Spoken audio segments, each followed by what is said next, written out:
Okay, पहला सफा निकाल लें और आप बुक खोल लें।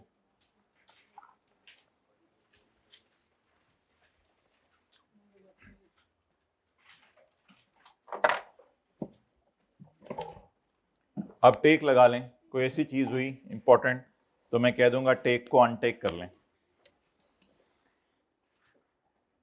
अच्छा, all business units including mills and plants,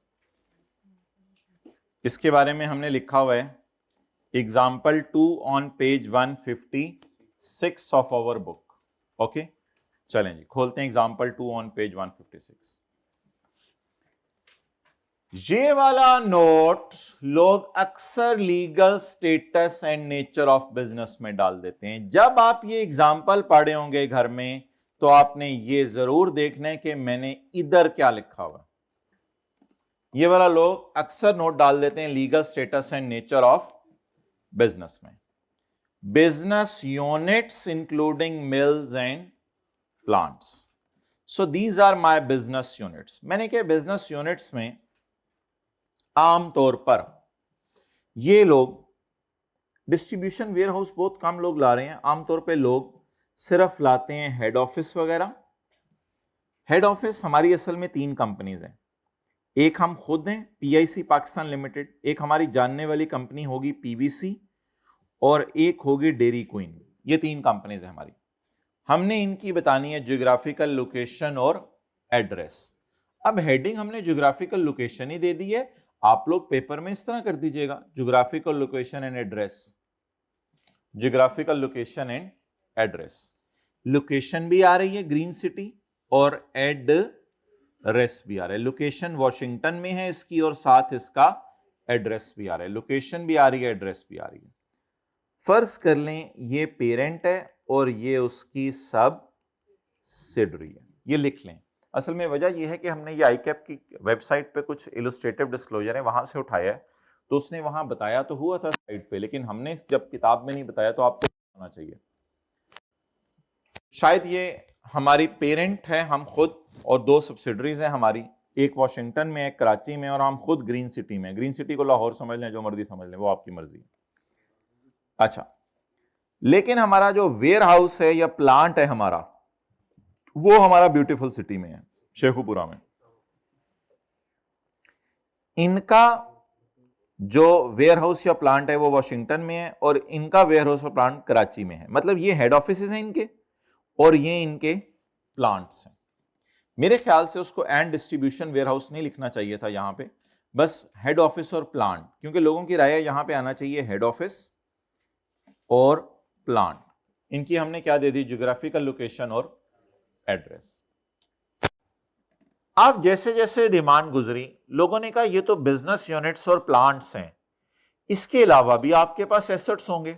हमने कहा कौन से? कहते हैं आपने कोई लैंड खरीदी होगी बेचने के लिए, आपने कोई लैंड खरीदी होगी किराए पे दी होगी, और कोई लैंड्स आपकी पड़ी होंगी खाली जिस पे आपने दुकानें बनानी होंगी, उनका भी तो जरा हमें बताओ। तो ये डिस्क्लोजर सॉर्ट ऑफ इसी की डुप्लीकेशन है, लेकिन इस डिस्क्लोजर में वो सारी बातें भी दोबारा आएंगी, क्योंकि ज्योग्राफिकल लोकेशन भी दोबारा आ जाएगी और इसके साथ एक एक्स्ट्रा चीज आएगी, एरिया ऑफ लैंड। बाकी नॉर्म के तौर पे लोग यहां एड्रेस भी शो कर रहे हैं। तो खोलें एग्जांपल 3 पेज 157। ये बात बड़ी इंपॉर्टेंट है जो मैंने क्या हाईलाइट करें, इसको पीपी के नोट के दुम में लोग देते हैं। इस वाले को देते हैं लीगल स्टेटस और नेचर की दुम में, और इसको देते हैं पीपी के नोट की दुम में। कैसे पता चला करेगा सर? ये मैंने लिखा हुआ है किताब में, यहां legal status and nature of business में आएगा ये, और ये आएगा नोट किसकी दुम में? पीपी के नोट की दुम में। अच्छा जी,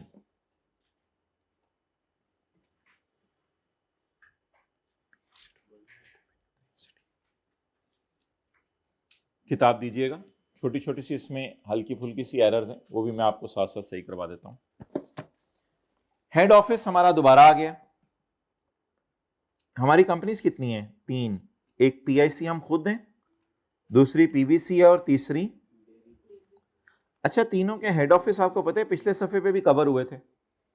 तीनों के हेड ऑफिस पिछले सफे पे भी कवर हुए थे, लेकिन वो शायद बनाने वाले से कुछ हेड ऑफिस के एड्रेस आगे पीछे हो गए हैं, तो हम उन एड्रेसेस को इंशाल्लाह उसी के मुताबिक सेट कर देते हैं, ताकि घर जाके अगर आपको कोई मसला हो तो आप इसको तसल्ली से देख सकें, कोई ऐसी परेशानी वाली बात नहीं है। डेयरी क्वीन कर ले, डेयरी क्वीन कर ले। PVC king limited, ABC building 101-2-3, ABC building 1-2-3 और XYZ बिल्डिंग 1-5, XYZ बिल्डिंग 1-5। ये आप पिछले सफे से मैच कर गए। बाकी मैन्युफैक्चरिंग प्लांट सही है और 123 किलोमीटर रोड वॉशिंगटन भी सही है और बाकी सारा सही है। अच्छा, अब आप हाईलाइट करें भाई, ये सारा तो पिछले सफे पे भी आ रहा था, ये सारा तो पिछले सफे पे भी आ रहा था। इसके अलावा हमारे पास कौन से इमूवेबल फिक्स्ड एसेट थे कि हमें डिस्क्लोज करने पड़े? एक्स्ट्रा बताएं कौन से थे? ये जो मैंने टिक किए हैं या हाईलाइट किए हैं, लिखें, ये सारे तो किसके ऊपर आ रहे थे? ये सारे तो हमारे पिछले डिस्क्लोजर में भी आ रहे थे। तो अब नए कौन से आए? डिस्ट्रीब्यूशन वेयरहाउस होगा हमारा, वेयरहाउस 1, वेयरहाउस 2, ये इनका भी डिस्ट्रीब्यूशन वेयरहाउस होगा, इनका डेयरी फार्म होगा, कोई डेयरी को इनका डिस्ट्रीब्यूशन वेयरहाउस होगा, इनके इनके एड्रेस अलग दें आप, और एड्रेस ना दें, आगे ये भी दें एरिया ऑफ लैंड। मिसाल के तौर पे लिखें 500 square, 5000 square yard, 5000 square yard, या मिसाल के तौर पे लिखें 5 मरला, 2 कनाल लिख लें, जो भी है, एरिया ऑफ लैंड वगैरह।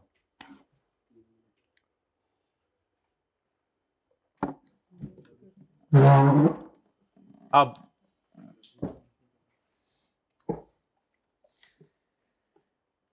इन दोनों में फर्क बताएं, क्या पता चला?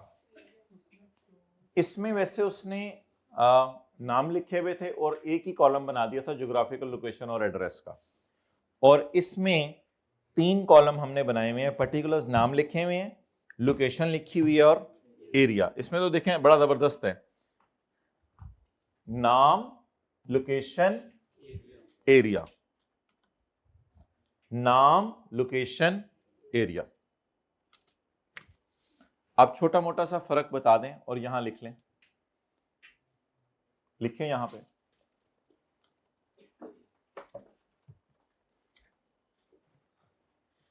ये इमूवेबल एसेट्स का डिस्क्लोजर है। इधर देखें, इधर देखें मैं क्या लिखवा रहा हूं, ये लिखवा रहा हूं, ये इमूवेबल फिक्स्ड एसेट का डिस्क्लोजर है, ये इमूवेबल फिक्स्ड एसेट का डिस्क्लोजर है, और पिछले पेज वाला ये इमूवेबल फिक्स्ड एसेट का डिस्क्लोजर है, और पिछले पेज वाला बिजनेस यूनिट्स ब्रैकेट में यानी हेड ऑफिस, और पिछले सफे वाला बिजनेस यूनिट्स ब्रैकेट में यानी हेड ऑफिस और प्लांट्स का था, सिर्फ का था यानी डिस्क्लोजर था ना, का था सिर्फ। इस सफे में थोड़े ज्यादा एसेट्स आ रहे हैं, इस सफे में थोड़े ज्यादा एसेट्स आ रहे हैं, क्योंकि इसने सारी लैंड्स कवर करनी है, क्योंकि इसने सारी लैंड्स कवर करनी है।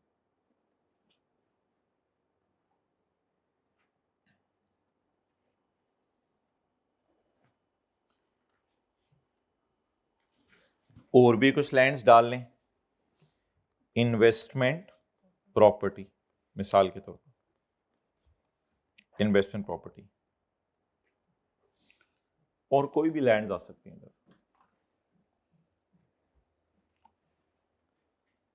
अब आप मुझे दो फर्क बताएं इस और इस डिस्क्लोजर में, दो बड़े फर्क। पेपर में सवाल आ जाए, what are the main differences, what are the main differences between disclosure of all business units including mills and plants and companies removable fixtures? The main difference is here area is not required and here area is, सबसे main difference ये है। And दूसरा difference ये है, here only business units including mills and plants are covered and here all type of removable fixtures are covered which also include business units and plants। उनकी duplication तो होगी लेकिन अब उनके क्या आएंगे, यहां पे एरियाज आएंगे। डन, चलें अगला डिस्क्लोजर मैं आपको दिखा नहीं रहा, ये घर जाके मैं दिखा देता हूं। चलें एग्जांपल 4 पेज 157। ये तो पास पेपर में कितनी दफा किया, 2 दफा किया हुआ है। Industrial unit example number 4। हमने एक ऐसी कंपनी का डिस्क्लोजर दिया जो जरा लंबा सा है। एग्जांपल 5 भी मैं डाल सकता था, वो नहीं डाली, सिर्फ 4 डाल दी है। आप लोग देख रहे हैं हम किस रिदम से चल रहे हैं। ये example 4 page 157, capacity and production. बताएं कैपेसिटी ज्यादा होगी या प्रोडक्शन ज्यादा होगी? भाई नोट को गौर से पढ़ें, वो बने बनाए नोट दे रहे, उसमें गलतियां मांग रहे हैं आजकल। तो नोट्स को गौर से पढ़ें, शौक से पढ़ें, बातें आसान है। कैपेसिटी, प्लांट 1 है, प्लांट 2 फैसलाबाद में है, प्लांट 3 पेशावर के अंदर है। 695 टन प्रोड्यूस कर सकता था लेकिन प्रोड्यूस कितना किया? 688। ये टोटल टन में प्रोडक्शन। तो शॉर्टफॉल मतलब 4 टन प्रोडक्शन नहीं की ना, आर इनसिग्निफिकेंट। हाँ बात भी सही है वैसे, shortfall is insignificant and considered normal in the industry. कहते कोई वजह नहीं हुआ, बट ठीक है नहीं हुआ, वो की करिए फिर, मशीन बन रही, लाइट गई रही, बंदे नहीं आए, मेरा अपना मूड नहीं सी। Number of employees, number of employees पढ़ लें डिस्क्लोजर। पिछले साल नंबर ऑफ एम्प्लॉइज कितने थे? 3364। इस साल 3357। एवरेज, एवरेज ज्यादा हुआ करेंगे या कम? डिपेंड करता है, डिपेंड करता है। कई दफा एकदम बहुत ज्यादा लोग आ जाएंगे साल के एंड के ऊपर, या दरमियान में आ जाएंगे ज्यादा, तो एवरेज बढ़ भी सकती है, तो एवरेज ज्यादा भी हो सकती है। एवरेज बस जो गिवन होगी वो ले लिया करेंगे। अच्छा, टोटल नंबर ऑफ, अब याद करें ना, नोट की हेडिंग किसी ने याद की है पेपर में लिखने के लिए? क्या हेडिंग लिखेंगे? नंबर ऑफ, नोट की हेडिंग याद करें, number of employees and total number of employees at end of year.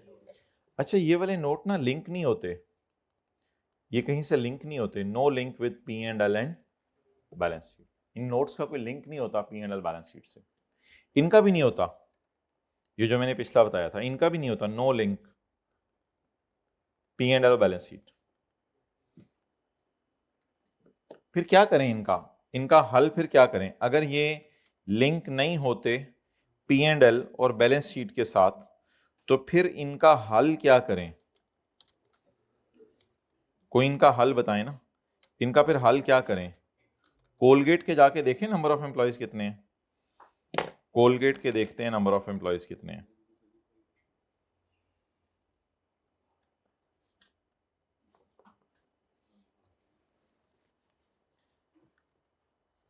बड़ी तसल्ली से इन चीज़ों को आपने घर में जाके करना है। भाई कहने मुझे तो शरिया कंप्लाइंट याद करना पड़ेगा, बाकी तो माशाल्लाह मुझे साथ साथ ही याद हो गया है। इनके MCQs भी हैं कुछ ये डिस्क्लोजर्स के। अच्छा, ये जो आप कहीं से लिंक नहीं हो सकेंगे ना, तो ये नोट नंबर 4, 5, 6, 7, 8, 9, 26 तक नोट इनके कॉन्टिजेंसीज के हैं। 27वां नोट इनका कॉस्ट ऑफ सेल का है। 33, 34वां नोट EPS का है। ये फिर 35वां 36वां जो होगा ना, वहां से फिर शुरू होंगे।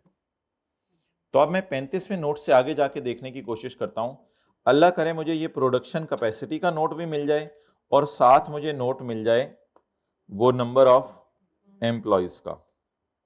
मतलब सैर करा रहे हैं, बिल्ले टाइम ज़ाया करें हमारा बैठ के। पेग मैंने पहले की लगाई हुई है। 35वां और 36वां नोट, 35वां नोट, 36वां note, cash and cash equivalent. अच्छा, कैश फ्लो दे भी थोड़े नोट ने, रिलेटेड पार्टी ट्रांजैक्शंस एंड ये वो है, वो जो होता है ना, वो ये मैंने अभी दिखाना है आपको कि हमारी कौन कौन सी मुल्कों के अंदर कंपनीज जानने वाली हैं, बेसिस ऑफ रिलेशन क्या है, और हमने उतने कितने उनके शेयर खरीदे हुए हैं। ये बाहर के मुल्क में लूट मचाई हुई है कोलगेट वालों ने। हाँ हाँ हाँ, ओके। अच्छा, remuneration of chief executive directors, ये नोट भी आपने देखे पीएनएल बैलेंस शीट से लिंक नहीं हुआ हो गया नहीं, मैं वो बात बताना चाहता कि पीएनएल बैलेंस शीट से लिंक नहीं हुआ ना। अच्छा, financial instruments and related disclosure, चलो ना आगे मुकाओ हुण काम, पता चले साडे वाला मिले ही ना।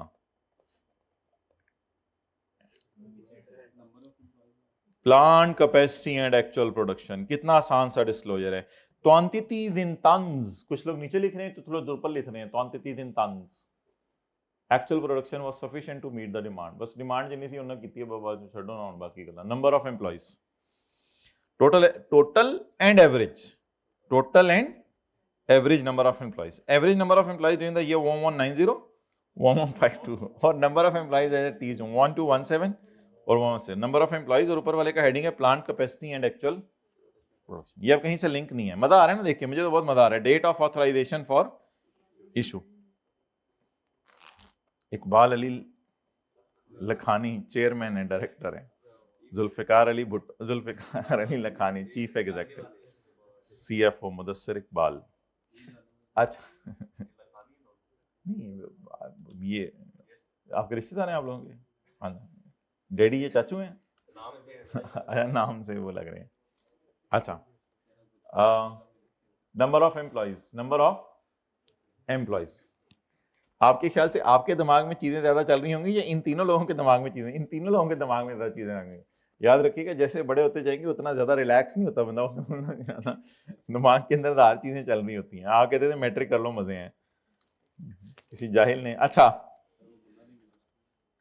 Number of employees. अगला बताएं जी, ये पाकिस्तान में जानने वाली एसोसिएटेड कंपनीज है या बाहर के मुल्क में? पाकिस्तान में। इनके क्या बताने हैं? Basis of relation and percentage of share holding. ये पाकिस्तान में जानने वाली कंपनीज है या बाहर के मुल्कों में? पाकिस्तान में। चलें जी, इसका कौन सा डिस्क्लोजर है बताएं जल्दी, इसका कहां है disclosure? Example 7 and example 8 on page 158।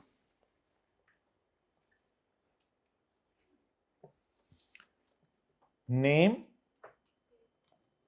basis of relation, percentage of shareholding, common directorship। अच्छा, हमारी फाइनेंशियल स्टेटमेंट्स में ना ऐसे ही कहीं एक हेडिंग आ रही होती है, रिलेटेड पार्टी ट्रांजैक्शंस या एसोसिएटेड कंपनीज, एक हेडिंग आ रही होती है जानने वाली कंपनीज की लिस्ट, तो वहां पे ये आता है डिस्क्लोजर, बल्कि इस डिस्क्लोजर का नाम ही होता है एसोसिएटेड कंपनीज एंड अंडरटेकिंग्स। तो ये ऊपर लिख लें, ये लोकल हैं, क्योंकि फॉरेन वाली तो फिर अगले सफ़े पे है ना, ये लोकल हैं। इनके क्या आ गए? नाम, इनकी percentage of share holding, basis of सब मोर देन, ये ना सब्सिडरी है ना एसोसिएट है। इधर हमारा के और एम हमारी कंपनी में भी डायरेक्टर हैं, बोले ना जल्दी, के और एम हमारी कंपनी में भी डायरेक्टर हैं और केएलएम में भी डायरेक्टर।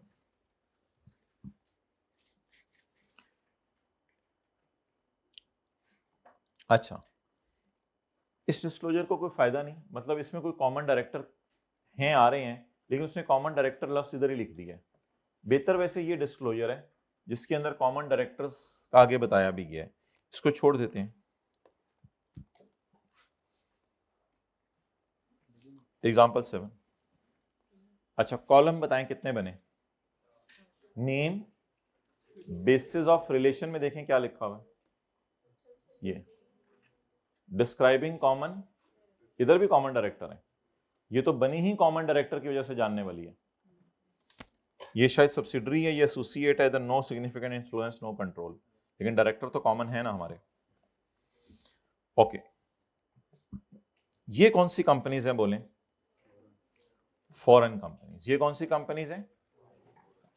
इनको कितना लोन दिया, इनमें कितनी इन्वेस्टमेंट की, ये सब कुछ बताना है। या हमने ये बताना है कि ये कंपनीज का नाम क्या है और इनका हमारे से रिश्ता क्या है? इनका नाम क्या है और इनका हमारे साथ रिश्ता क्या है? एग्जाम्पल नंबर 9 और example number 10. Following particulars relate to associated companies incorporated outside Pakistan with whom the company had entered into transaction during the year. Name. Number 2, थोड़ा सा इंटरेस्ट लें. नेम को ढूंढें. नेम वो लिखा हुआ. अच्छा, उधर ऐसे की बजाय ऐसे बनाने लगी, मर्जी हमारी, जैसे मर्जी. Name, country, basis of association, aggregate percentage of including अगर हमने दूसरों के जरिए शेयर होल्डिंग की. कंपनी का नाम है पाकिस्तान मैरोक फॉस्फोर एसए. मोरक्को में कंपनी का नाम पाकिस्तान मैरोक रखा हुआ है, माशाअल्लाह. और इसी तरह name of company Toyota Tsusho मोशो corporation Japan, basis of association and percentage of share holding. Credit facilities. Example number 11 and 12. Example number 11 and 12. Credit facilities.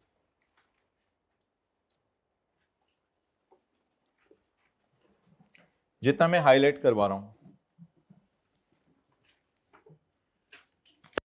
Sanction limit of short term running finance is rupees इतने, out of which rupees इतने is unutilised as at year end. फिगरें डालें. Figure यहां 70 अगर मैं डालूं तो इधर फिगर कम आएगी या ज्यादा? भाई आंखें खोलें, अटेंटिव हों और मेरे सवाल का जवाब दें. The total sanction limit of short term loan is 70 million. Out of इतने इज अनयूटिलाइज्ड, कम आएगी. आउट ऑफ 40 इज 70 में से 40 अनयूटिलाइज्ड है, तो यूटिलाइज कितने हैं? लेकिन हमने डिस्क्लोजर किसका देने हैं? Unutilised. The facilities carries interest at the rate of 3 months काइबर plus 1%. यानी कराची इंटरबैंक का जो रेट चल रहा है, अगर वो 17% है तो उसमें 1% इंटरेस्ट डाल के हमने इंटरेस्ट देना है पर एनम बस.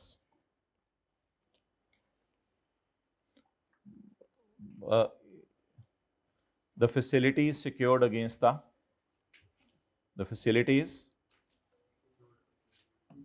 बस आप लोग आसान बात लिखें, is secured against the land,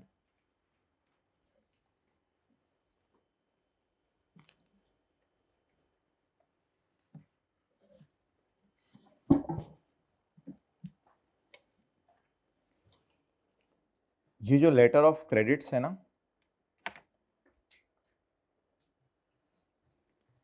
ये यहां भी आ रहे हैं और वहां भी थे.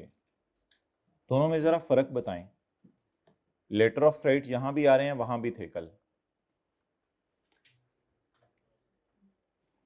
मेरे ख्याल से वो लेटर ऑफ क्रेडिट वो हैं जो कमिटमेंट्स हो गई हैं, और ये लेटर ऑफ क्रेडिट वो हैं जो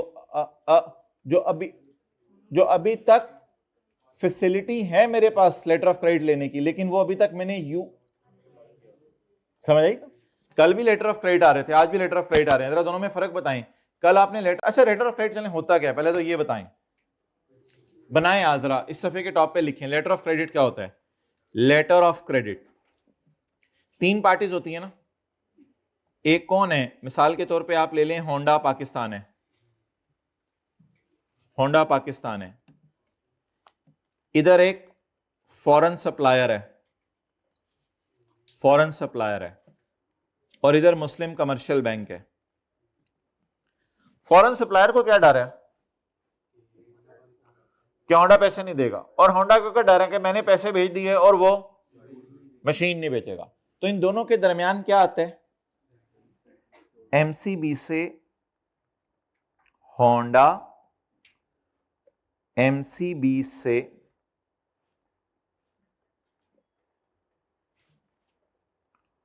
होंडा जाकर बैंक होंडा, मतलब मैं वो फिक्र ऐसा बना रहा हूं कि घर में समझ आए.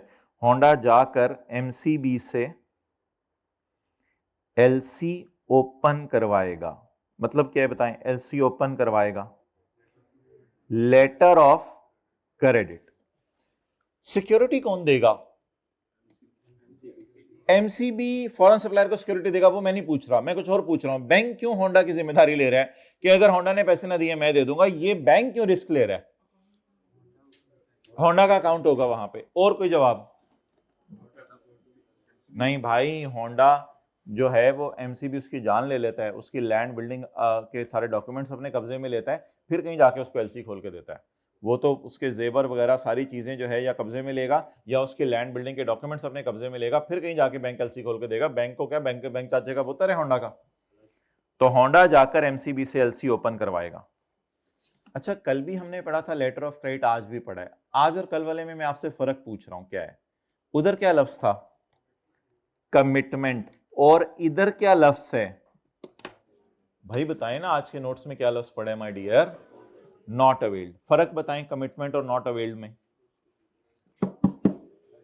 कमिटमेंट का मतलब है कि वो एलसीज ओपन करवा के हमने सामान मंगवाने का एग्रीमेंट कर लिया हुआ है। और अनयूज्ड एलसीज का क्या मतलब है? अभी तक बैंक से एलसी खुलवा ली है, लेकिन बाहर के बंदे को हमने कहा तुझे ऑर्डर करेंगे जब कभी दिल चाहो। तो ये क्रेडिट फैसिलिटी यूज्ड होगी या अनयूज्ड होगी?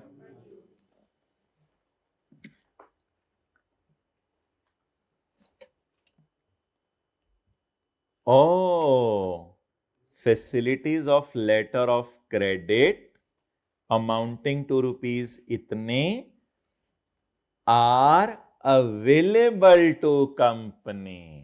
Are available to company या are used by company?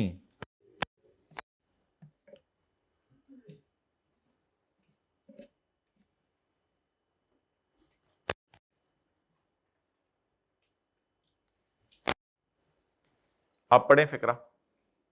Facilities of letter of credit amounting to rupees इतने are available to company. Available या used? Available against lien on shipping documents.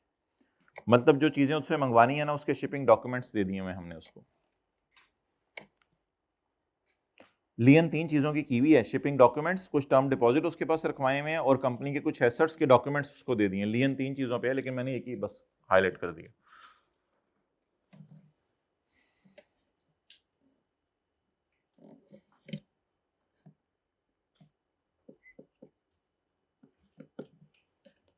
अब इसको काट दें।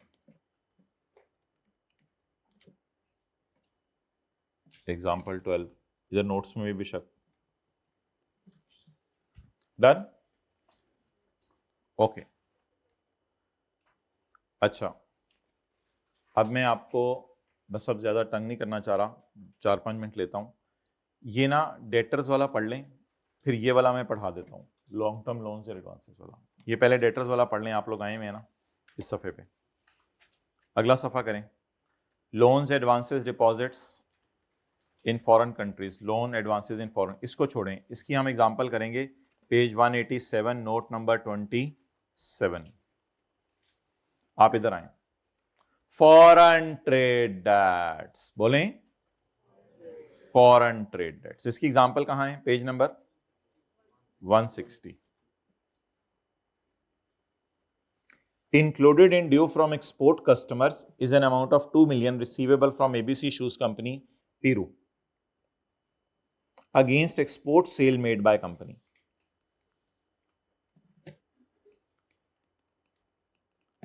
Which is our subsidiary. ICAP से disclosure बनाते हुए गलती हो गई है। ये डेटर, उस डेटर का कैरी डाउन बताना है जो हमारा जानने वाला है। उर्दू में लिखें किताब में, उस डेटर का कैरी डाउन बताना है जो हमारा जानने वाला है। यार देख लें इधर, इधर बताएं किस डेटर का कैरी डाउन बताना है जो हमारा जानने वाला है।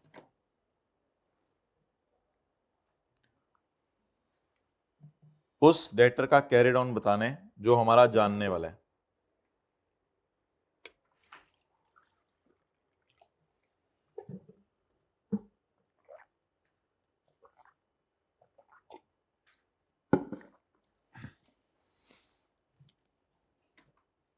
ओके,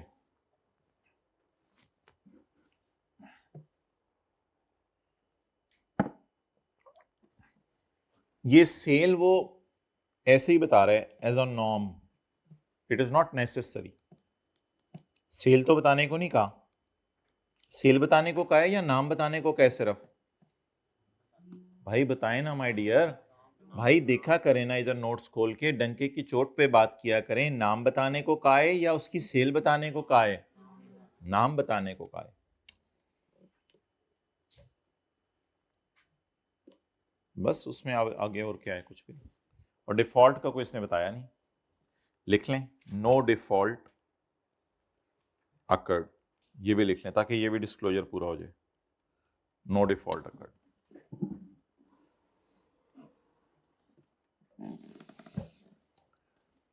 अच्छा, अब हमारे दो नोट रह गए, मेरे तो ख्याल से खत्म ही करते हैं इसको। एक आप लोग घर में पढ़ लीजिएगा, वो भी मैं दिखा देता हूं, शरिया कंप्लाइंट। ये आप लोग नहीं अभी ना खोलें, ये आप लोग घर में पढ़ लीजिएगा, लेकिन आपने ढूंढना है फाइनेंसिंग ऑब्टेन्ड मैंने कहां लिखवाया था, इंटरेस्ट एक्रूड कहां लिखवाया था, लॉन्ग टर्म कहां लिखवाए थे, डिविडेंड्स कहां लिखवाए थे, प्रॉफिट फ्रॉम शरिया। यानी आप लोगों ने एक एक करके उंगली करके ढूंढने के कौन कौन सी चीजें हैं, मिल जाएंगी ये चीजें। ये सारी चीजें इस डब्बे में ढूंढ लूं या आप ढूंढ लेंगे? ढूंढ लेंगे ना। ये सारी चीजें आपने इस डब्बे में घर जाके ढूंढ लेनी है। किस डब्बे में? इस डब्बे में। मतलब ये कंपनी ने सारे डिस्क्लोजर्स दिए हैं या सब में से कुछ चीजें होंगी? Total interest earned on conventional loans. मेरा तो ये मशवरा है कि वो जो सारी चीजें हैं 13-14 है ना, बेशक 13-14 डाल के यहां पे निल निल करके भी पेपर में डालेंगे तो कोई मसला नहीं। मुझे कोई एक चीज बता दें, शरिया कंप्लाइंट इन्वेस्टमेंट पे डिविडेंड कितना आया है? 9.6। एक्सचेंज गेन कितना आया है कन्वेंशनल इंस्ट्रूमेंट्स के ऊपर? समझ आ गई ना बात? लेकिन इसको आप मुझे अलग करवा दें पेज नंबर 161 पे कि ये क्या चीजें हैं। ये मेरे ख्याल से बैलेंस शीट में लायबिलिटी वाला था। ये बैलेंस शीट में कौन सा था? एसेट्स वाला। और ये सारा कहां था? पी एंड एल वाला। मैं लिख के दे सकता हूं, अगर मैं ये ना करवाता तो आप लोगों ने कर लेना था, आप लोगों ने कर लेना था। याद है कौन कौन से डिस्क्लोजर्स हैं? एक बैलेंस शीट की हैं, एक बैलेंस शीट के एसेट्स के, बैलेंस शीट के लायबिलिटीज के, और पी एंड एल के। वैसे कितना आसान सा डिस्क्लोजर है, उसी लिस्ट को उठा के उसने कॉपी पेस्ट कर दिया। अब पेपर में कहते हैं शरिया कंप्लाइंट कंपनी का डिस्क्लोजर बनाएं बाय एज्यूमिंग द फिगर्स। आप कहेंगे ओ यार ये तो सर पता नहीं क्या आ गया था, तो ये बना दीजिएगा, ये बना दीजिएगा। और the entire revenue of the company is from sharia compliant business segment except for interest income earned on saving account maintain with conventional bank. उसमें हम तौबा भी कर रहे हैं, और तौबा कहाँ कर रहे हैं, तो पिछले साल ना, इस साल तो गड़बड़ शुरू कर दी, सॉरी, तौबा कर ली होती तो ये नील इधर होता। अच्छा, the company maintains good relationship with the sharia compliant banks. वो जो लिखा हुआ था बैंक से रिलेशन हाथ में लाया हुआ था। There were no late payments और पेमेंट्स और liquidated damages during the year. ये भी एक लाइन थी ना, वो कहते हैं है ही कोई नहीं। लेकिन मैं आपको इस तरह मशवरा नहीं दूंगा, मैं लिखूंगा यहां लिखें और आगे नील नील लिख दें ताकि पूरा फॉर्मेट बन जाए पेपर में। There was no exchange gain from actual currency. सारे ही कवर हो गए मेरे ख्याल से, उन्हें सारी चीजें डाल दी हैं और नीचे बता दी कि इन दोनों का मेरा कुछ है ही नहीं। ये किसका बन गया? शरिया कंप्लाइंट का। अब पास पेपर के सवाल हम करने शुरू करने लगे हैं। मुझे आप बता दें कि ये देख के आपके जहन में डिस्क्लोजर्स आगे दो जो आज हमने पढ़े हैं, एग्जांपल्स आई आपके जहन में? पीवीसी कंपनी और वो सारे एग्जांपल्स आ गए जहन में? इंडस्ट्रियल यूनिट और नंबर ऑफ एम्प्लॉइज, कोलगेट वाली भी दिखा दी, दूसरी भी दिखा दी, कोई जहन में आ रहा है कुछ? अच्छा, ये 3 कॉलम बने हुए थे, नेम बेसिस ये, और ये लोकल कंपनीज के थे और ये फॉरेन कंपनीज के थे। क्रेडिट फैसिलिटीज, अभी लंबी सी बात हुई है, credit facilities, loans, letter of credit और वो सारा, इसका कोई वो एग्जांपल नहीं हमने की, है भी नहीं इसकी। इसकी एग्जांपल आपको करानी है। फॉरेन डेटर्स की अभी करवा दी, अभी पीरू वो जो एक्सपोर्ट सेल हुई थी और कैरी डाउन डेटर का, और उसके बाद शरिया कंप्लाइंट का हो गया, सारे अल्हम्दुलिल्लाह खत्म हो गए। अब ये आखिरी देख लें, ये कहां पे बना हुआ है? ये बना हुआ है पेज 187 नोट 27। भाई मुझे एक चीज बताएं, वैसे आसान है या नहीं? आसान है, आसान है, लेकिन थोड़ा सा बस एफर्ट आज ही कर लें इसके ऊपर, क्योंकि ये वाले डिस्क्लोजर्स पास्ट पेपर के अंदर कभी कभी आ रहे हैं, तो आज ही एफर्ट कर लें। अल्लाहु अकबर। हमारी कितनी कंपनीज हैं? 3, 1 2 3। ये क्या हो गए इनके? name of company undertaking along with jurisdiction where it is located. Page है 187. along with jurisdiction where it is located. Republic of Mauritius, south Africa और श्रीलंका. ये हो गया name, jurisdiction, name and address of owners नहीं दिए हुए, मतलब ठीक है नहीं दिए हुए. चलें आगे.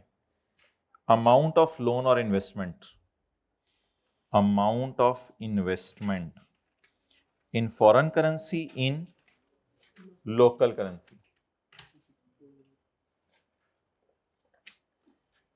Page 187. Terms and conditions, terms and मतलब इक्विटी इन्वेस्टमेंट है, नो डायरेक्ट इन्वेस्टमेंट हमने नहीं की हुई, किसी और ने की हुई है. अनकंडीशनल इक्विटी इन्वेस्टमेंट, बस अनकंडीशनल मतलब ये होता है कि कंडीशन नहीं लगी हुई. अमाउंट ऑफ रिटर्न रिसीव्ड, ये कहां दिया हुआ है? अमाउंट ऑफ रिटर्न नहीं दिया हुआ ना, डालें फिर. Return received.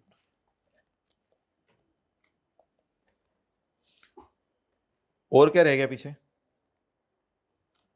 Litti none none none, default and breach, none none none. और क्या रह गया? Gain on disposal. वो तो डिस्पोज हुई नहीं, वो तो मौजूद है अभी, तो डिस्पोज कहां से हुई है? बहरहाल इसने ये लाइंस एक्स्ट्रा डाली हुई हैं, मतलब ये लाइंस इसने इसलिए शायद डाली होंगी कि हल्की सी बंदा कुछ बता दे कि ये क्या है, बेसिस ऑफ एसोसिएशन वगैरह. ये 3 लाइन इसने एक्स्ट्रा डाली हुई है, बाकी तो हमारे वहां से कवर हो रही हैं. तो डिस्क्लोजर होता क्या है? वो जो 7-8 लाइनें, अभी उधर भी तो यही की है. अगर ये डिस्क्लोजर होता ना किसी एक कंपनी का, तो आप कहते हो जिस तरह शरिया कंप्लाइंट में उसने सारी चीजों के लिस्ट बना के अमाउंट्स डाल दिए इधर, तो इधर भी इसने सारी चीजों के लिस्ट बना के फिगरें डाल दी. So this is all. निकालें आप पास्ट पेपर्स, ये दिखाएं, किताब दिखाएं, उधर से शेयर करें. पेज नंबर,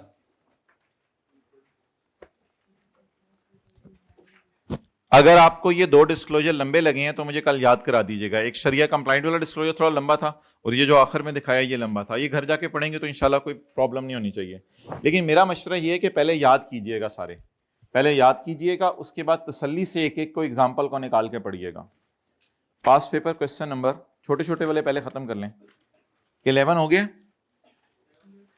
नहीं 11 हो गया. अच्छा 12, 11, 10 हो गया है. 9 हो गया, 8 हो गया, 7 पढ़ेंगे.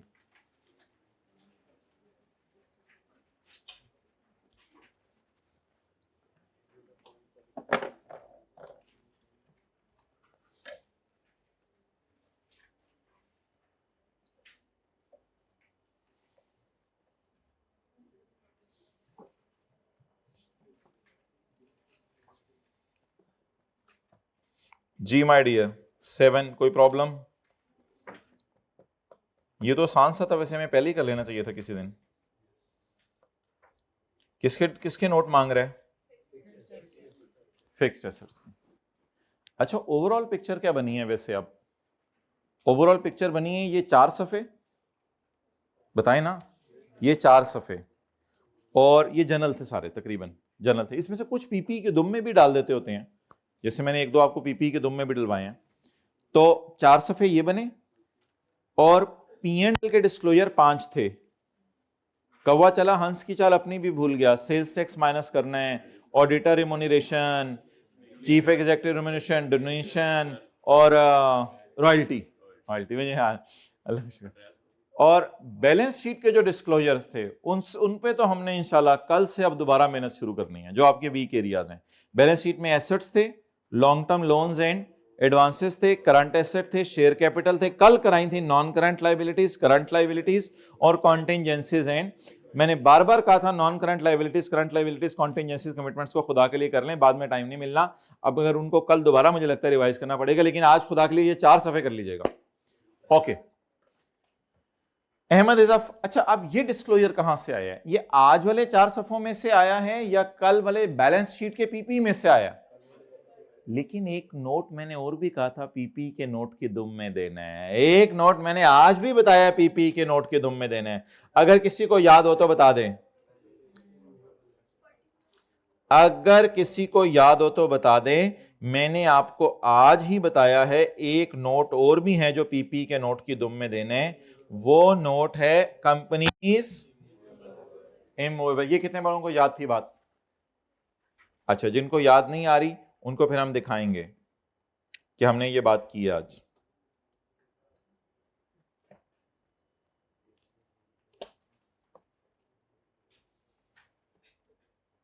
जी दिखाएं। ये मैंने क्या कहा है? पर्टिकुलर्स इमूवेबल फिक्स्ड एसेट कहां पे डाल दें? पीपी के नोट की दुम में। भाई आप लोग आखिर में 3 बच्चे इधर देखें, हाथ नहीं खड़े किए थे। ये पीपी के नोट की दुम में। आप बता दें कि पीपी के फिक्स्ड एसेट्स के नोट में क्या क्या जाएगा? Number 1, land which is purchase from our funds but not in our name और नॉट इन आवर पोजेशन।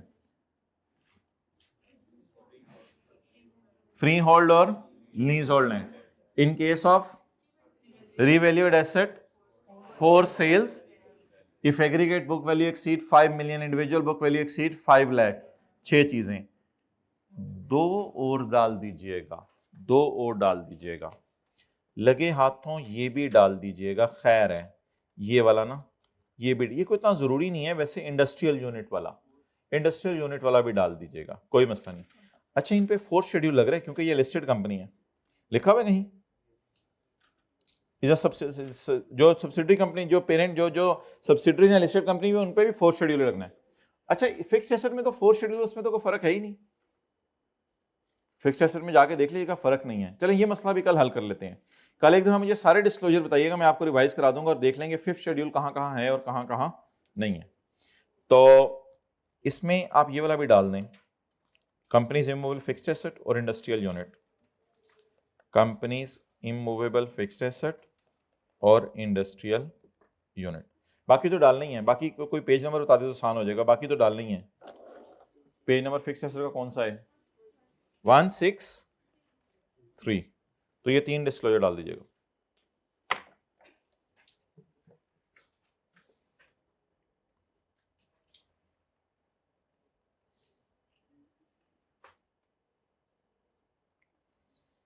बाकी इंडस्ट्रियल यूनिट का कोई जरूरी नहीं, कम से कम कंपनी इमूवेबल फिक्स्ड एसेट का जरूर डालिएगा।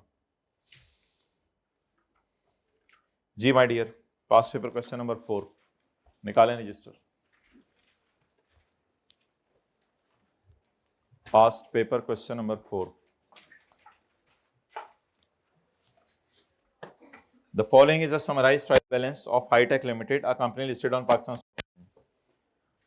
Sales, cost of sales, operating expenses, finance charges, tax, PP, account reduction, closing stock, goods under sale or return basis at cost, cash and bank balances, debtor, provision for doubtful debt, prepayments, 12% long-term loan, trade payables, accruals and provisions। इनको ना वैसे इसी के साथ club कर दिया करें, trade and other pebbles, इसको इसी में डाल दिया करें, trade and other payables. defer taxation, issued, subscribed and paid up capital and surplus on revaluation। भाई कह रहे थे surplus on revaluation अलग से शो कर दिया करें बैलेंस शीट के फेस पे, पास ही बैठे हैं। and retained earnings। अच्छा, एक बात याद रखिएगा, वैसे जिस ट्रायल में रिटेन्ड अर्निंग दी हुई है ना ओपनिंग, वो ट्रायल जो है ऐसा खूबसूरत ट्रायल होता है कि उसमें फिर सेल और एक्सपेंसेस भी नजर आ रहे होते हैं। लिखें बात, रिटेन्ड अर्निंग के साथ ओपनिंग इसलिए लिखा हुआ है कि बिजनेस के सेल एक्सपेंसेस अलग से ट्रायल में नजर आ रहे हैं।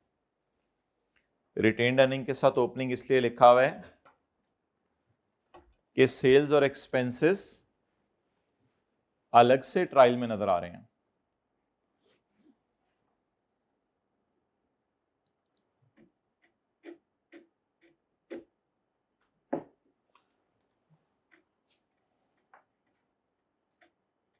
और अगर सेल्स एक्सपेंसेस ना नजर आ रहे होते, और अगर सेल एक्सपेंसेस ना नजर आ रहे होते तो कुछ ना भी लिखा होता तो ये ट्रायल, बोले, तो ये ट्रायल में क्लोजिंग आ रही होती, तो ये ट्रायल में क्लोजिंग आ रही होती।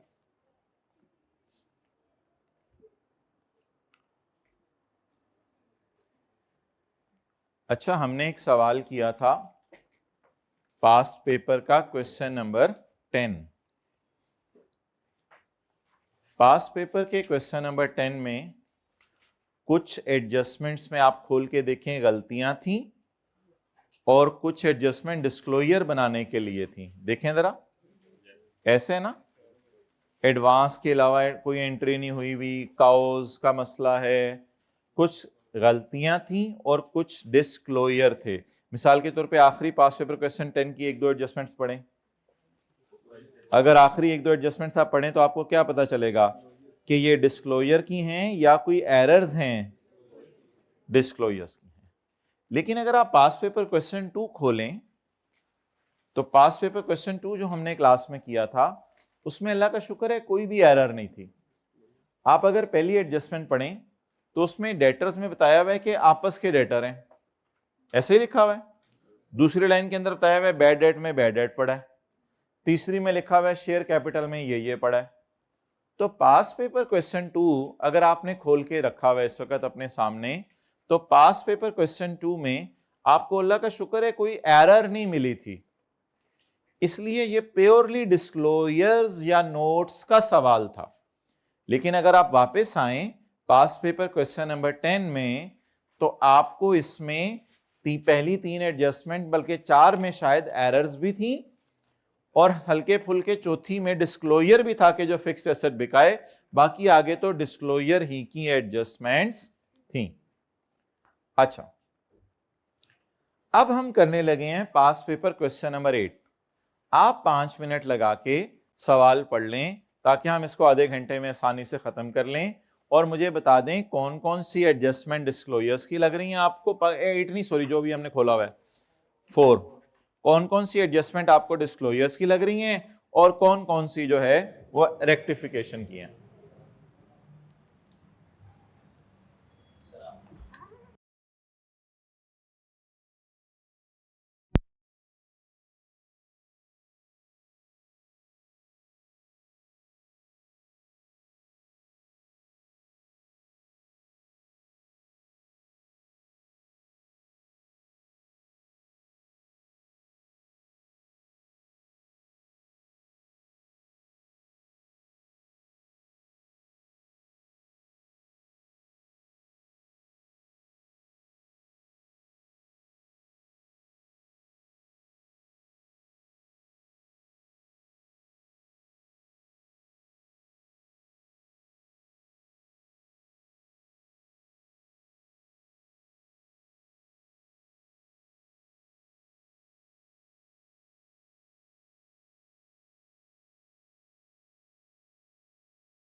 भाई किस नतीजे पे पहुंचे?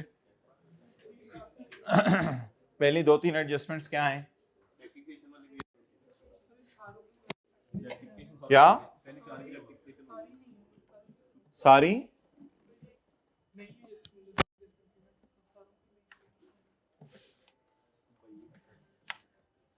अच्छा,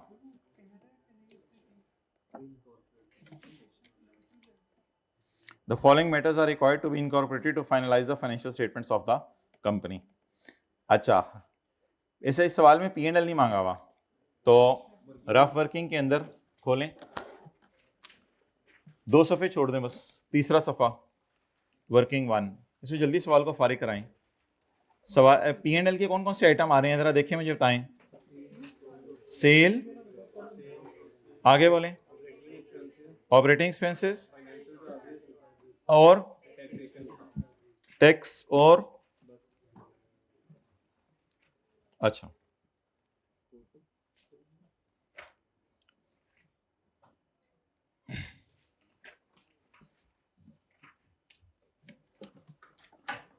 चलें।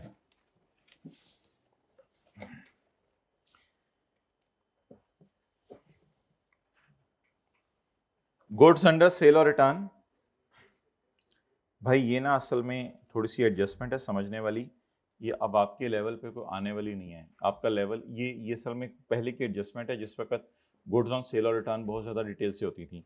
ये एडजस्टमेंट समझ आ गई? ठीक है, नहीं भी समझ आई कोई मसला नहीं, ये कोई इतनी इंपॉर्टेंट चीज़ नहीं है। पिछले सेशन में तो करवाई भी नहीं थी, ऐसे ही आपको करवा रहा हूँ। ये क्लोजिंग स्टॉक पड़ा, वैसे टाइम वेला बच गया था हमारे पास, तो अभी मैंने कहा और कोई चीज़ शुरू करें, कल इंशाल्लाह फ्रेश माइंड से शुरू करेंगे।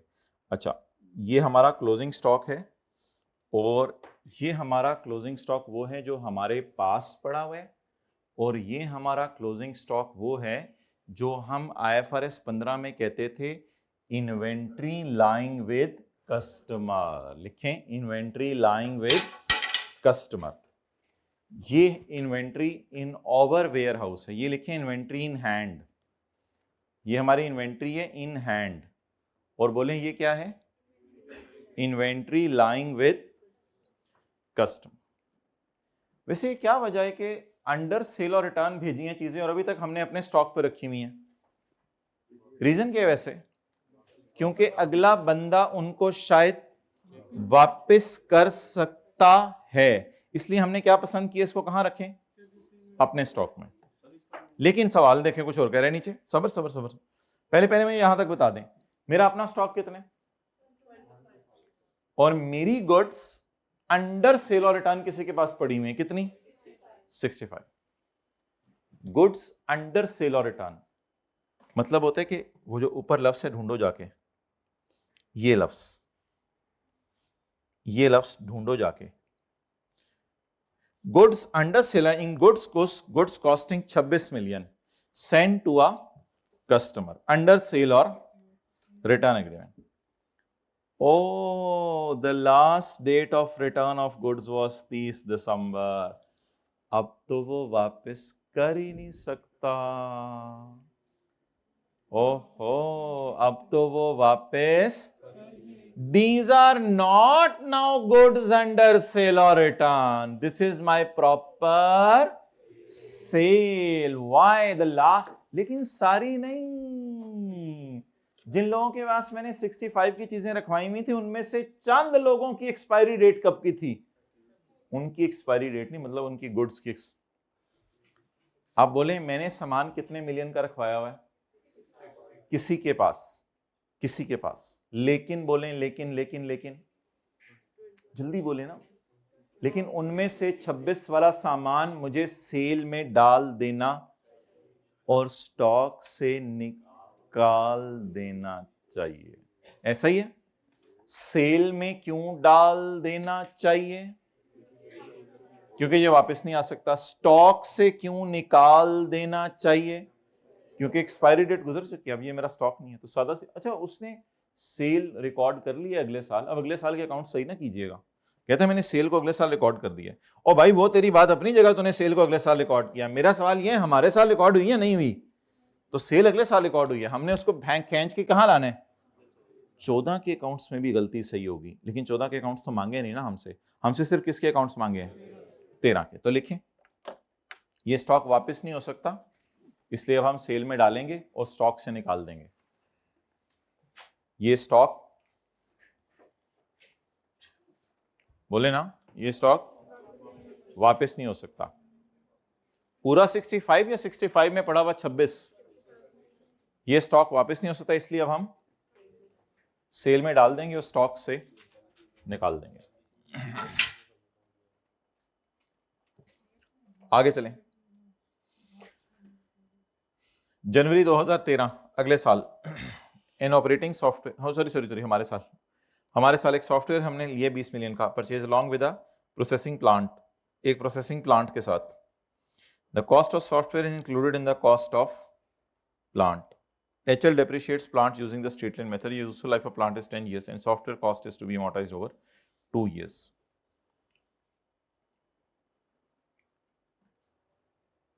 अच्छा, वैसे तो एक थॉट आपके जहन में आ सकती थी कि ऑपरेटिंग सॉफ्टवेयर तो हार्डवेयर का पार्ट ही है ना, ऐसा ही है ना। असल में असूल पता है इसमें क्या है? असूल ये है कि अगर वो हार्डवेयर उसके बगैर चल ही नहीं सकता तो फिर उस सॉफ्टवेयर को हार्डवेयर की कॉस्ट का क्या बना दें? पार्ट बना दें।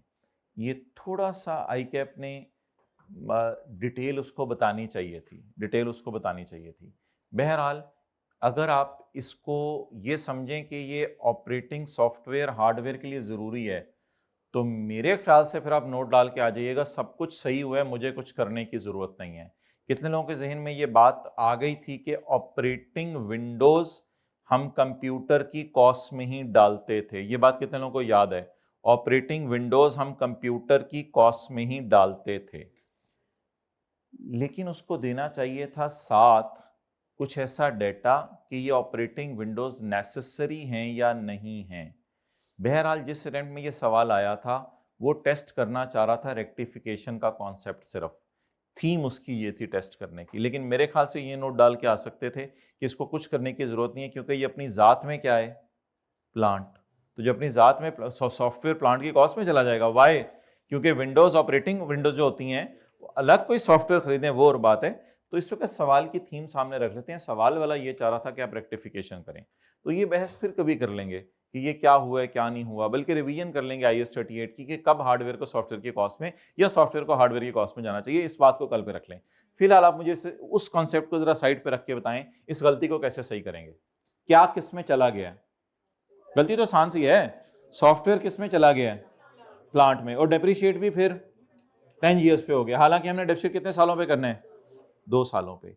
ये भी इस चीज का सबूत था कि दोनों को कंबाइन ना करें, क्योंकि दोनों की लाइफ अलग अलग थी। तो अजीब सी बात होगी फिर 10 साल के ऊपर डेप्रिशिएट कर दें, हालांकि सॉफ्टवेयर 2 साल बाद ऑपरेट करना बंद कर देगा, उसी कंपनी से शायद हमें दोबारा सॉफ्टवेयर खरीदना पड़ेगा।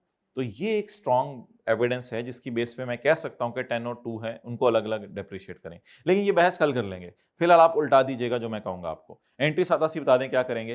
पीपी क्रेडिट और इनटेंजिबल एसेट डेबिट। आगे चलें। लॉन्ग टर्म लोन है 0.625 मिलियन का फॉर पेमेंट ऑन 31 मार्च 30। ये तो नॉन करंट करंट की बाइफर्केशन है ना, समझ आ गई थी ना? ये भी कर लेते हैं। अगले साल, ये IAS 10 का कॉन्सेप्ट है। अगले साल, अभी फाइनेंशियल स्टेटमेंट हमारे हाथ में होंगी, कोई मसला नहीं, ये एडजस्टिंग इवेंट लिखें। अगले साल कोई फर्क नहीं। एडजस्टिंग क्यों है? Customer lodge a claim of 10 million for the goods delivered in November, so that's why as per IAS 10 it is an adjusting event being non according to specification. और हमारे लॉयर का ख्याल है कि अप्रॉक्सीमेटली हमने कितने मिलियन देने हैं? 3 मिलियन। अब कल हमने पढ़ा था लीगल प्रोसीडिंग्स का नोट बनाना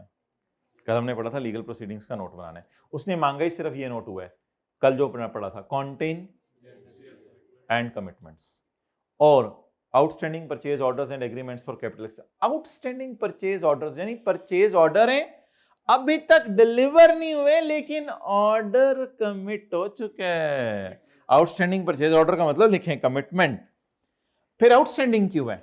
आउटस्टैंडिंग परचेज ऑर्डर का मतलब अगर कमिटमेंट है, फिर आउटस्टैंडिंग क्यों है? ये जरा मुझे को बताए। अभी डिलीवर नहीं हो ना, अगर डिलीवर हो जाता फिर तो पीपी में चला जाता। तो आउटस्टैंडिंग परचेज ऑर्डर का मतलब लिखें कमिटमेंट। तो कॉन्टिंजेंसीज का डिस्क्लोजर भी बनेगा और कमिटमेंट। कॉन्टिंजेंसीज में कितनी चीजें आई थी कल मैंने बताया था, आप लोग आखिरी 3 में से कोई बताए कॉन्टिंजेंसीज में कितनी चीजें आई थी कल? 2 चीजें आई थी, कौन कौन सी? लीगल प्रोसीडिंग्स और जो हमने स्टाफ की गारंटीज दी हुई थी, मुझे साथ ले जाना पेपर में, बोलो ना आप लोग कुछ। और कमिटमेंट्स में 2 चीजें आई थी, या स्टॉक खरीदने की कमिटमेंट या फिक्स। तो आखिरी 2 लाइनों को सामने रखते हुए हमने कौन सा डिस्क्लोजर बनाना है? कॉन्टिंजेंसीज एंड कमिटमेंट्स। लेकिन जिस तरफ बात का रुख जा चुका है, मुझे लगता है हम खाली बैलेंस शीट ही बनाने चलें काफी है। तो ये तो अलग से नोट होगा, ये तो थ्योरी लिखनी है, ये इंशाल्लाह कल हम लिख ही लेंगे। फिलहाल आप मुझे बैलेंस शीट बनवा दें। अब मुझे बताएं, नहीं स्टॉक दो इकट्ठा है, बैलेंस शीट में तो इन्वेंट्री के नाम से आएगा। खैर है, चलें लेट्स स्टार्ट। सेल बताएं कितनी है जी? सेल जल्दी। आज कोई क्लबिंग नहीं है कि पहले से वर्किंग करके रख लें। Getting the point? Pass paper question number 12 में बहुत ज्यादा क्लबिंग थी, अलग से वर्किंग करके रखी थी। आज बस ट्रायल की फिगरें डालें जल्दी से। 21100। कॉस्ट ऑफ सेल, ये वैसे कोई फॉर्मेट भी जरूरी नहीं है, कोई जीपीसीपी भी मैं नहीं निकालूंगा आज, मैं पीबीटी भी नहीं निकालूंगा, छोड़ने पर जाने दे बस। उसने P&L मांगा ही नहीं प्रॉपर फॉर्मेट पे। अबू सर ने जीपी उड़ा दिया P&L से आज। बेटे तेरे दिल पे लगी है? अबू और बड़ा कुछ दिल पे लगा हुआ है बेटे, मैंने तो तेरा दिल बड़ा मजबूत बनाया था बचपन से। 6, मेरी बातें नहीं सुन रहे होते, फिक्रें बता रहे हैं। 620 पीपी 50। आप बनाएं प्रॉपर जो उसने मांगी है बैलेंस शीट। अच्छा बैलेंस शीट में एसेट्स से शुरू कर देते हैं। एसेट्स पापा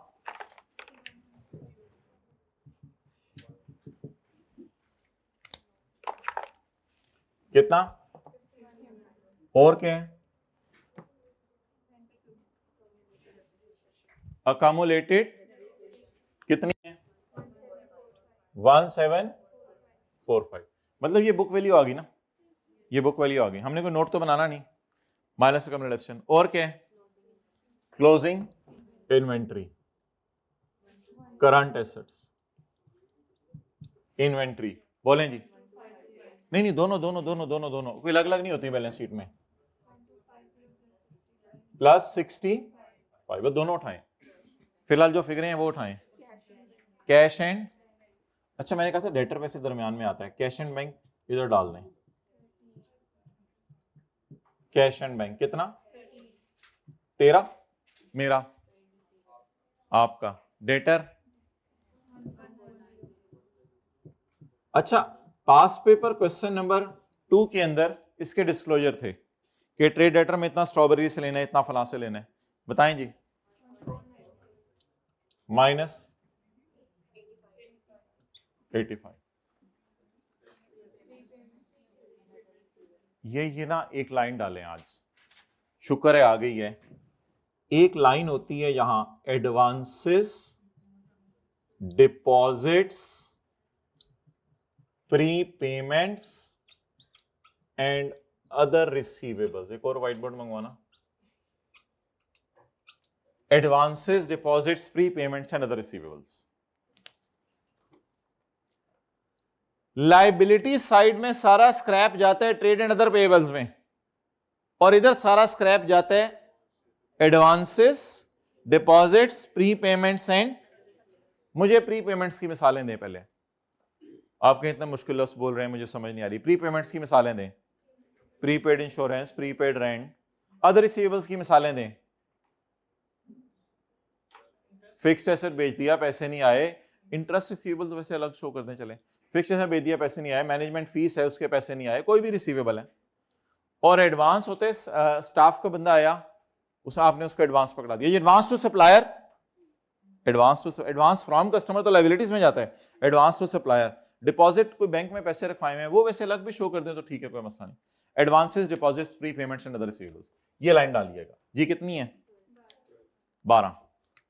लेकिन आज के सवाल में सिर्फ क्या गिवन थी? Pre payments and. लेकिन आप लोग यही डाला करें। आज फाइनल फॉर्मेट बता दें करंट एसेट का जाते जाते मुझे।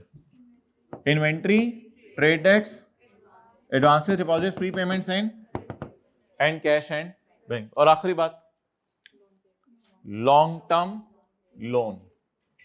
क्या लिखें इधर? इक्विटी एंड लायबिलिटीज, लायबिलिटीज में नॉन करंट लायबिलिटीज, जी बताएं। लोन, उसमें कुछ मसले भी है ना नीचे फोन, वैसे जिसमें मसले नहीं हो वो बाहर भी लिख सकते हैं डायरेक्ट। आगे ट्रेड पेपर्स में एक्रूवल्स प्रोविजंस डाल दें। किसी को याद है मैंने कल क्या बताया था, करंट लायबिलिटीज में क्या क्या आता है? Current portion of long term loan या short term loan, unpaid dividend, unclaimed dividend, tax payable, interest payable, बाकी सारा स्क्रैप डालने। Trade and other payables, trade and other payables 1782 plus 395, और क्या है? डेफर्ड टैक्स एसेट है, इधर डाल दें, इसे इंटेंजिबल की जगह छोड़ दें वैसे। डेफर्ड टैक्स एसेट जी 30, बैलेंस शीट यानी दूर चलेगी 30, और क्या है? Issue, subscribe and paid up capital, share capital G 1200, और क्या? रिवैल्यूएशन सरप्लस, सो रिटेन्ड अर्निंग्स, रिवैल्यूएशन सरप्लस ना रिटेन्ड अर्निंग ओपनिंग उठाएं, बस अंदर रखें। हाँ जी 668। अब रिटेन्ड अर्निंग को कैसे सेट करेंगे? अब वो वर्किंग 6 याद है ना, ओपनिंग आ रही plus PAT minus is equal to carry down, consolidation वाली वर्किंग 6, ओपनिंग आ रही में पैट डाल देंगे। चलें जी, जी जी हाँ, रिटेन्ड अर्निंग्स को नोट्स उसने मांगे ही नहीं, वैसे तो आप लिख सकते हैं, आप लोग कोई मसला नहीं, आप लोग रिटेन्ड अर्निंग को ले जाएं। उसमें वो कौन सा नोट बना था? रेवेन्यू रिजर्व, लेकिन उसमें जाके नोट का नंबर ना दीजिएगा क्योंकि उसने नोट मांगे नहीं, उसने नोट सिर्फ एक मांगा है। कौन सा? इसलिए फिर इसको नोट में लेके जाना, उसका नोट बनाना, नोट बना के वापस लाना कोई फायदा नहीं। समझ आई बात? उसने नोट एक ही मांगा हुआ ना शेयर कैपिटल का मांगा हुआ ना और नोट्स मांगे हुए। अगर उसने वो कहता ऑल पॉसिबल नोट्स बनाए फिर तो और बात थी। Clear? Trade and other payables का भी फिर नोट्स बनाते, वेल डन। उसने नोट मांगे नहीं ना, वरना ट्रेड एंड अदर पेबल्स का भी नोट बनाते कि इसमें ट्रेड पेबल्स इतने पड़े हैं और एक्रूवल्स एंड प्रोविजंस इतनी पड़ी हैं, फिर तो नोट्स बनाते हैं हम। पास्ट पेपर क्वेश्चन 2 याद है ना, उसमें ट्रेड पेबल्स और अदर पेबल्स का नोट बनाया था। ओके अब आप मुझे बताएं, अच्छा आज मेहनत कीजिएगा हम डिस्क्लोजर्स पे जाके, हो सकता है कोई हम डिस्क्लोजर्स का आपको सवाल ही बना के भेज दें या फिर कल आपको क्लास में दिखा दें कोई सवाल। वो जो 4 सफ़े आज हमने किए हैं, बोले 4 सफ़े 4 सफ़े 4 सफ़े 4 सफ़े 4 सफ़े 4 सफ़े 4 सफ़े। 26 मिलियन को क्या करना है जल्दी से बताएं। पहले तो सेल में डालें ना, सेल में डालें। एंट्री बताएं जल्दी से, इधर ही करवा दें। एंट्री बताएं, डेटर डेबिट सेल क्रेडिट, साथ ही लिख लें एंट्री। अमाउंट बताएं, छोटे छोटे रेक्टिफिकेशन छोड़े, इधर ही एंट्री लिखें। 26 डिवाइडेड बाय कैश तो ना डेबिट करो ना यार, डेटा डेबिट कर दो ना। क्या चीज? नहीं, उससे एडवांस पैसा आया हो तो फिर होता ना, पैसे शायद आए हो तो फिर रिजम्पशन ले लो, पैसे आए हुए हैं वो तो फिर रिजम्पशन ले लो, पैसे आए हुए हैं। बिल्कुल आप सही कह रहे हो, रिजम्पशन ले लो, पैसे आए हुए हैं। मैं कह रहा हूँ पहले पैसे नहीं आए हुए, जैसे आप अज्यूम कर लेना पहले पैसे आए हुए हैं। परेशान क्यों हो रहे हो जी? डेटा डेबिट सेल क्रेडिट करें, बोले 26 डिवाइडेड बाय इंटू 150 39 करें book sale. Data debit plus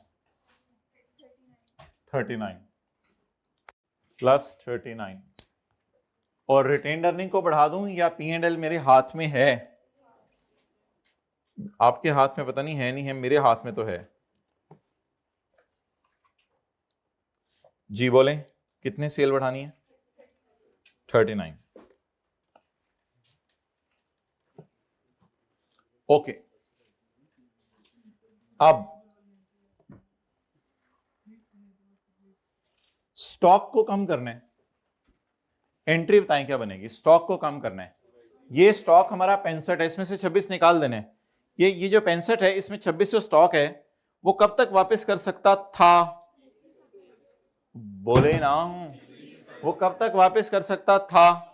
30 तक। और अब वापस, तो मैं इसको 26 को यहां से माइनस कर दूं। दूसरा इफेक्ट कहां जाना है? Cost of sale. दूसरा इफेक्ट कहां जाना है?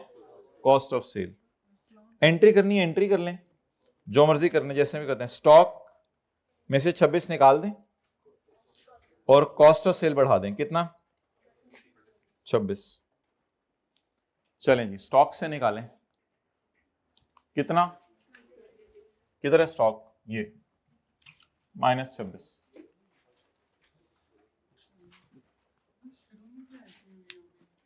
कोई भी नहीं, चीजें भेजने की कोई एंट्री नहीं होती। सेल ऑन रिटर्न बेस पे चीजें भेजने की कोई एंट्री नहीं होती। इन्वेंट्री इन हैंड क्रेडिट हो जाए, इन्वेंट्री इन हैंड क्रेडिट हो जाती है और inventory lying with customer debit हो जाती है।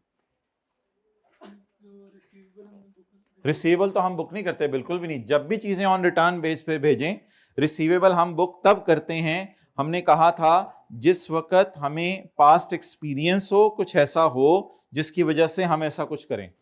वरना सिंपल IFRS 15 में यह था कि अगर आपने स्टॉक अगले को हैंडओवर कर दिया है, तो अगर कोई बताया होता कि पास्ट एक्सपीरियंस है और वो आ जाएगा, वो फिर और बात है। अगर कोई पास्ट एक्सपीरियंस नहीं बताया हो तो फिर चीजें भेजते हुए डेटा डेबिट नहीं हुआ होता। चलें आगे। Cost of sale debit stock credit कितने से हो गया जी? 26। जल्दी करें, cost of sale stock credit कर दिए, कॉस्ट ऑफ सेल डेबिट करें। आप बोलें सारे सेल भी बुक हो गई और उसकी कॉस्ट ऑफ, असल में जीपी बुक हो जाएगा ना, 39 - 26। अच्छा, ये एंट्री आज मैं आपको ना डायरेक्ट करवाऊंगा क्योंकि अब आप बड़े हो गए हैं। पहले 20 मिलियन की कॉस्ट से खेलें, पहले 20 मिलियन की कॉस्ट से खेलें। खेलें जी 20 मिलियन की कॉस्ट से। 20 मिलियन की एंट्री बताएं। कहां जाना था 20, कहां चला गया, तो लेके जाएं फिलहाल इनटेंजिबल्स में। क्या 20 इधर डाल दें, इधर से 20 माइनस कर दें। अच्छा, ये एंट्री हो गई एसेट को रिक्लासिफाई करने की। जल्दी से कर लें। आप बताएं डेप्रीसिएशन उल्टाने की एंट्री दूसरी, और तीसरी एंट्री बताएं अमोर्टाइजेशन रिकॉर्ड करने की। ये 3 एंट्रीज को बंदा मुझे करवा दे जल्दी से। पहले हमने एसेट को शिफ्ट कर दिया पीपी से इंटेंजिबल। अब डेप्रिसिएशन उल्टाने की एंट्री कोई बताए, जल्दी बताए। पीपी डेबिट और कॉस्ट,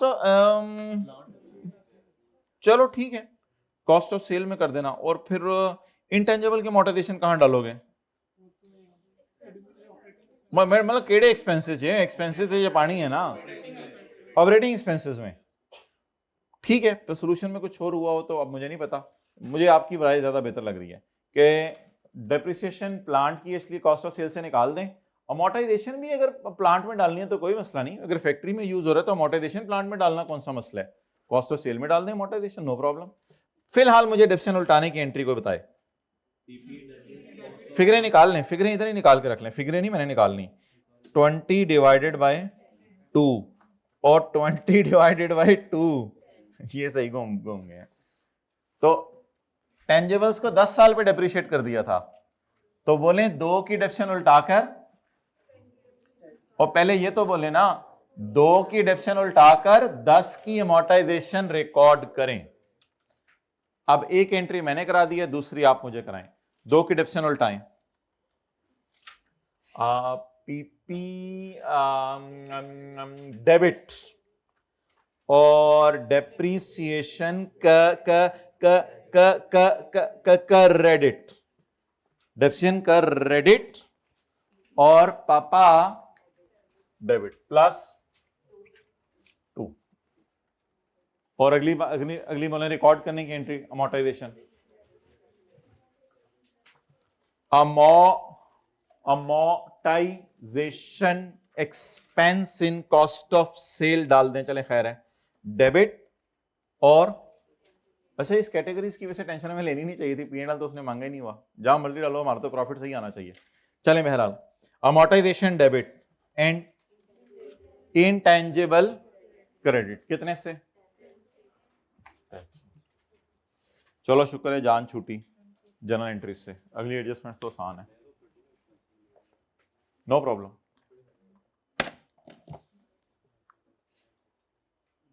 तीन एंट्रीज बताएं जल्दी जल्दी, तीन एंट्रीज बताएं जिन्होंने लिखनी है। तीन एंट्रीज। इंटेंजिबल डेबिट कितने से? 20 से। डेप्शनल time PP debit depreciation expense credit कितने से? 2 से। अमोर्टाइजेशन रिकॉर्ड करें, अमोर्टाइजेशन डेबिट और इंटेंजिबल क्रेडिट।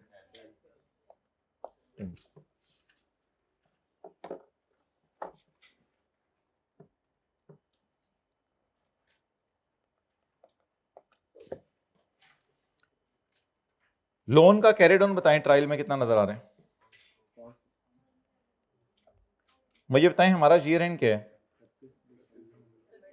लोन का कैरिड ऑन कितना आ रहा है? 500। अगला साल बनाएं 31/12/14। 31 मार्च को कितनी पेमेंट है? 62 पॉइंट। और 30 सितंबर को? अच्छा 500 माइनस 62.5 माइनस 62.5 375। बाद में बनाएं, पहले बात समझ लें। 500 में से कितना पे होगा अगले साल? 62.5 दो दफा पे होगा। 500 में से 62.5 कितनी दफा पे होगा? 2 दफा। तो 500 में से कितना करंट में डाल दूं? जमा करें ना दोनों को। ये क्या तारीख है बताएं माय डियर, ये क्या तारीख है? 31 मार्च। ये तारीख बताएं, निकालें 500 में से निकालें। माइनस 62.5 माइनस 62.5 दो दफा निकाल दें, खैर है जरा समझ भी आ जाएगा। करंट पोर्शन बाहर निकाल दें, कहां डाल दें? करंट, वैसे ये ऊपर आना चाहिए था ज्यादा, करंट पोर्शन ऊपर आना अच्छा होता है। Current portion of loan 62.5 plus 62.5 जी 125।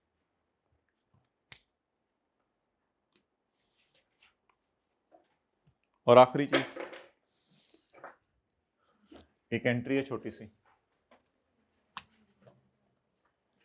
भाई ये एंट्री अकाउंटेंट ने नहीं की होगी क्योंकि 18 जनवरी को ये हुआ है, तो ये एंट्री सिरे से अकाउंटेंट ने ओमिट की होगी। ऊपर भी लिखा हुआ है कि चीजें अकाउंटेंट को बाद में पता चली हैं। तो 3 मिलियन की एंट्री बताएं। एक्सपेंस डेबिट और बाकी 7 मिलियन को कॉन्टिंजेंट लायबिलिटी के तौर पे डिस्क्लोज करेंगे। लेकिन उसने हमसे डिस्क्लोजर IAS 37 के नहीं मांगे हुए, उसने हमसे डिस्क्लोजर सिर्फ मांगे हुए किसके? एंट्री बताएं 3 मिलियन की। एक्सपेंस डेबिट प्रोविजन लिखे IAS 37 वाली एंट्री, यहां एक्सपेंस डेबिट प्रोविजन क्रेडिट 3 से। ओहो एक्सपेंसेस तो इधर है ना, कितने? ये 3 बनेगा, ये 4000 क्या है? ओहो 4000 मिलियन है। अच्छा फिर तो ये 3 ही है। Expense debit provision credit. Trade and other papers में भी डाल सकते हैं, अलग लाइन भी लिख सकते हैं। कोर्ट केसेस की अलग लाइन भी डाल सकते हैं, वैसे ट्रेड एंड अदर पेपर्स में डाल दें +3। चलें जी 1 मिनट के लिए रुक के बैलेंस शीट कंट्रोल कर लें। शुक्र है 1 बजे तो खत्म हो गया। 1 मिनट के लिए रुक के बैलेंस शीट कंट्रोल कर लें। पैट बता दें क्या है? 1,4। बाकी लोग सब टोटल्स ना करें, घर जाके कीजिएगा प्लीज, टाइम वेस्ट ना करें। जो चीजें करनी आती हैं उनको छोड़ दिया करें। 1437 डालना कहाँ है? 1437 को आरई में डालना कहाँ है? आरई में। ब्रॉड डाउन प्लस पैट जी, पैट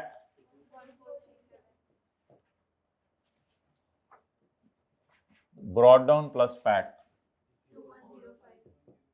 2105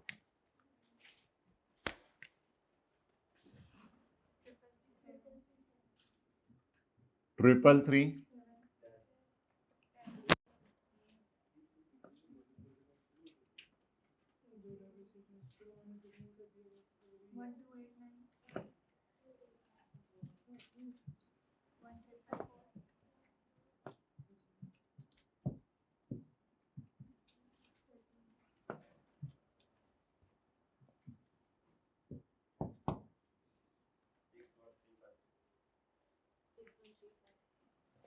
6135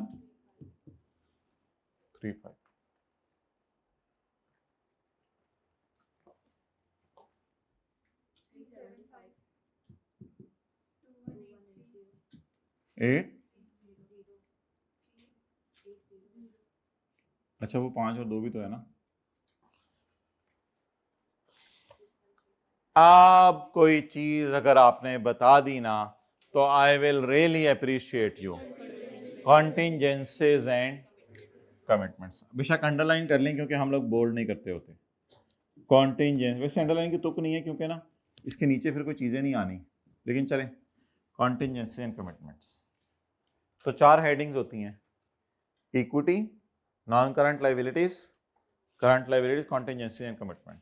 और आज लिखें यहाँ पे लिखें नोट, और यहाँ पे लिखें नोट नंबर 1, बल्कि 1 अच्छा नहीं लगेगा, 7 8 नंबर डाल दें, 9 10 11, नोट नंबर 13 डाल दें।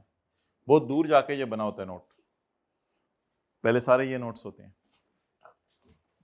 लेकिन यहाँ 13 मैंने अपनी तरफ से नोट डाला है, यहाँ 0 लिखें ऐसे।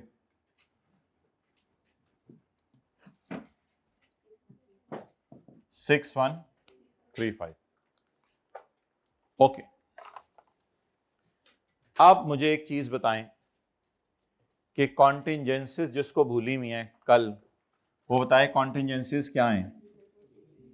गारंटीज जो हमने स्टाफ की दी हुई हैं, और लीगल, क्या हमारे सवाल में कोई लीगल प्रोसीडिंग्स हैं? जी बिल्कुल, जी बिल्कुल। इस तरह पेपर में नहीं लिखना। कमिटमेंट्स टू बाय नहीं, capital expenditure, commitment for capital expenditure and other की जगह वैसे स्टॉक ही लिख दिया करें। वो 1-2 फाइनेंशियल स्टेटमेंट में अदर था, एक में स्टॉक भी था लिखा हुआ। ओके, अब जरा जल्दी से ये नोट बनाएं, लिखें नोट नंबर 13, नोट नंबर 13,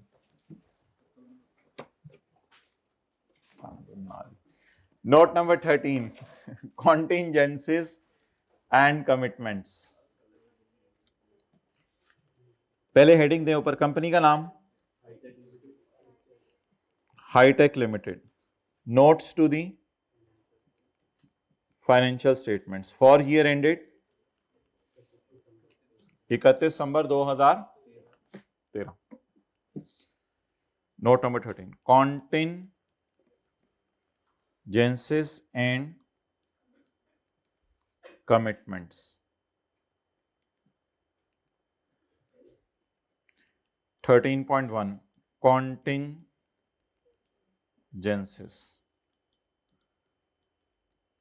जाएं, ठीक है, कल बना लेंगे। अल्लाह, कॉन्टिंजेंसी में लीगल केस लिख दीजिएगा और कमिटमेंट में वो आखिरी वाली लाइन लिख दीजिएगा, बना के आइएगा, कल देख लेंगे।